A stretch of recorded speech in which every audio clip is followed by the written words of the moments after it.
Asikana cheti. Papisa kawo. That's papisa. Pesa seko chimike. Mino chicha siyo ngochifunge zvawo. Ina ndakana mutani. Saka zvakatodhakwa. Ndimvura yatumbu naye. Torawo. Useko moko wako. Uri bhori sekumunya. Munya zaitaka. Office omonari. Ndandikufaina. Ukoleta uchino nomona. Nevani zvakadhiziwo nezvainga kuita. Utomuona kabisa zangu nozotorwa ngandona mazuva ngwazi. Torawo. Unotorwa ukasara wakachena. Musara muri single kasi.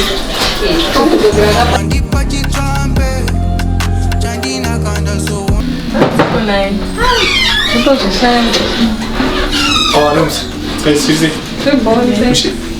Konomusa uyonze kakuna ka 2 minutes. Uri kudei futi. Watange uri kuyi. Seza ndiudzo. Tawe handichizire. Kuona kana musa ndikunakirwa kana shamwari yako. Ndizvandichizire izvozvo. Kana nditonakirwa nguva waiziya. Izvozvo handitombozvida chazvokutaurezvo. Usadaro iwe. Ungopedza kuchera makomba kwemarwek. True plan sha. Shaya ndinopedzisa. Una zvaunoita manje. Unorwadziwa iwe.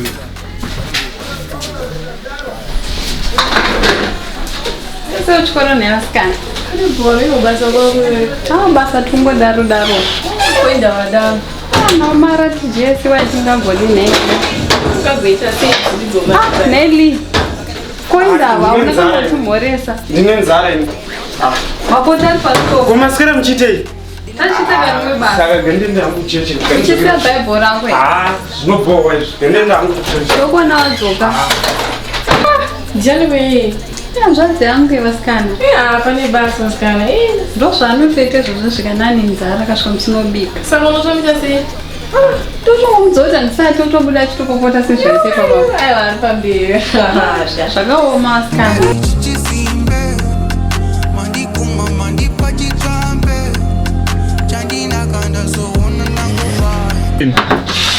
Yo, munyi zwadi. Ndara boy. Abana mudazezwe. Msubazi. Kudolo ndangoti ndimbopurani kudongerera chimbo. Ndiripo. Utsvaga namba dzakamoko kangu datongoti ndimbokavhundutsa mbishana. Naizwa ndambuti genu mbopurani kuda ndambonotenga madomasi kana unoziva machembezi kana ngodai nekuda waizi.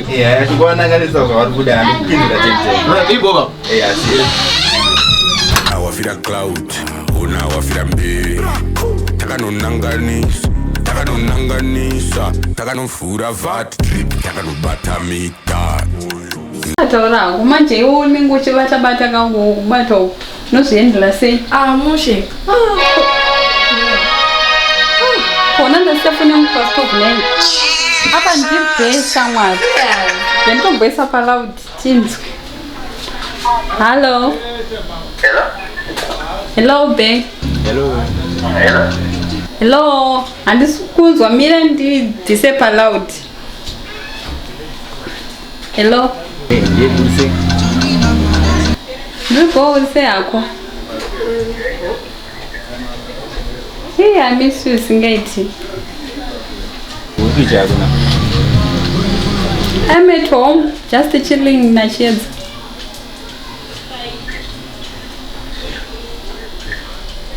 Hey, what kind of love do you want from me? Can you come over to my place?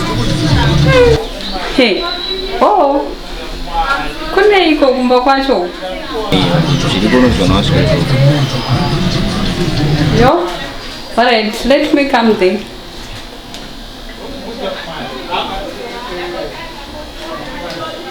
Hello?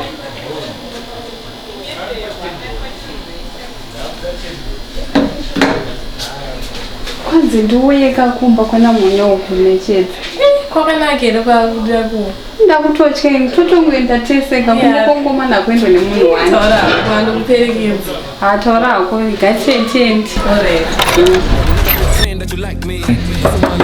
Hey, come in. Mzaya. Pakaipa mzaya. Apa ndikubva kwakaipa mzaya. Ani chiko se. Mawani mzaya ndarowa chekuseri mzaya. Asi kuti tombomira nyaya yo matoya pane nyaya hombe se. Chero pane nyaya hombe mzaya akamira umbotanga nzwa yangu mzaya because pakaipa kwandiri kubva nekwandiri kuenda ka. Mawani mzaya ndarowa chekuseri pasira apa. Ndarowerwa mari yese bhazi waiziya saka pakaipa nzisina kana chini. Sekuri bhazi tokava ndogara pasi pane nyaya. Usanda ino yakanaka iri nyaya mzaya. Because todzoka totya kapa ndarowa chekuseri odandudza imwe nyaya. Yakanakisisa sekuri. Eno haityisa hayo nyaya yacho. Because kana yakuzotyisa ka. Ndogona tongokomoka iza because ndori pamahwani kudhara manje. Yakanaka sekuri. Saka rigari pasi mzaya.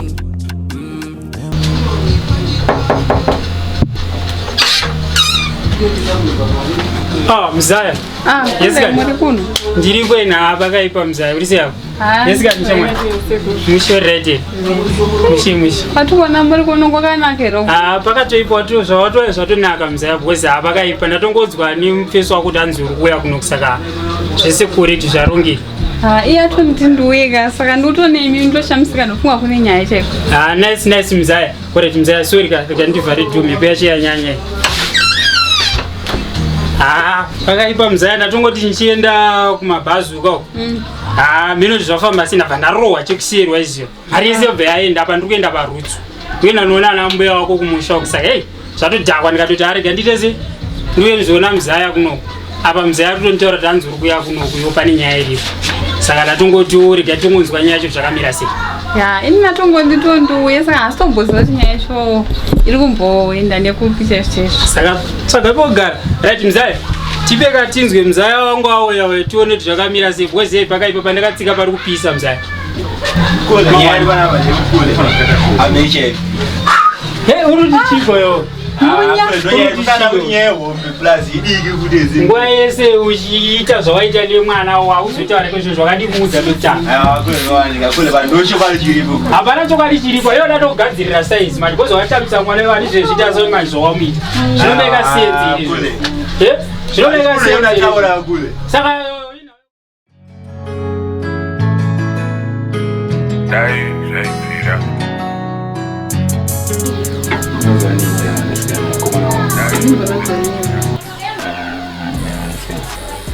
waziwa saya kuma ngouya zvayo ngouya mwana wangu ni maoko ngouya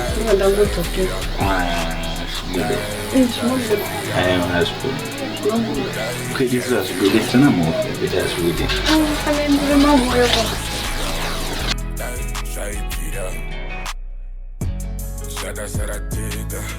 saka iwo munya wari kufunga sei kule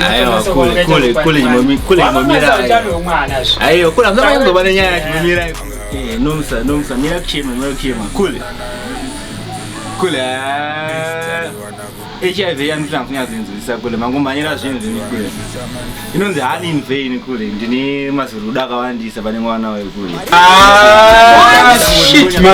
munatozopesa nyaya yakukara yangu but to be honest kamzaya ka iwe musoro wako watombozara mvura your head is full of sewage why uchitamba nesudaro majisako haitisha noraisa vanhu vinhausisina basa rese andoaisapedzera nguva yangu asi nofanira kutotenga unotonhora unotenga unotonhora and you must buy something to give your girlfriend man unofanira kutoenda naye out unofanira kutotenga unotonhora